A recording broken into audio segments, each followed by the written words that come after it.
अस्सलाम वालेकुम। मैं कह रहा था कि मेरे पास आईफोन 16 प्रो है।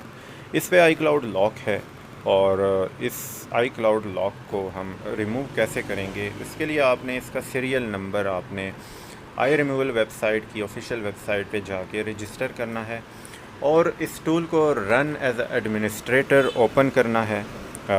ये देखें, ये टूल है, इसको आपने रन एज एडमिनिस्ट्रेटर ओपन करना है, तभी ये ओपन होगा। और उसके बाद आपने जब आप टूल ओपन करेंगे, सीरियल रजिस्टर होगा और यहाँ पे ऊपर सर्विस पे स्पॉटेड लिखा आएगा, तो एक्टिवेट के बटन पे आपने जस्ट क्लिक करना है। एक्टिवेट के बटन पे जब आप क्लिक करेंगे तो 4 से 5 मिनट लेगा बाईपास होने का जो अमल है।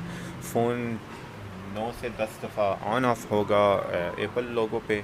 मैं लाइव चेक करवा देता हूँ। ये देखें, मैंने एक्टिवेट पे क्लिक किया, नीचे ग्रीन लाइन चलेगी, फ़ोन जो है वो ऑन ऑफ होगा। उसके बाद ये मैसेज हमें मौसूल होगा, यानी कि हमारा आई क्लाउड बाईपास हो चुका है। ये देखें, इसको ऑन हो लेने दें। उसके बाद आप देखेंगे कि आपके फ़ोन का आई क्लाउड बाईपास हो जाएगा।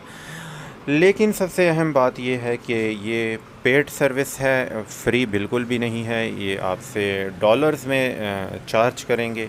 अगर आपको किसी किस्म की हेल्प चाहिए हुए या आपने अपना फ़ोन का सीरियल रजिस्टर करवाना हुआ तो आप मुझसे रब्ता कर सकते हैं। मैं आपकी हेल्प करूंगा, या आप मुझे सिर्फ सीरियल प्रोवाइड कर दें, मैं उस सीरियल को आई रिमूवल की ऑफिशियल वेबसाइट पे दर्ज करवा दूंगा। फ़र्स्ट टाइम पेमेंट होती है, नेक्स्ट टाइम आप रीसेट के बाद फ्री में कर सकते हैं। दुआओं में याद रखिएगा। अल्लाह हाफ़िज़।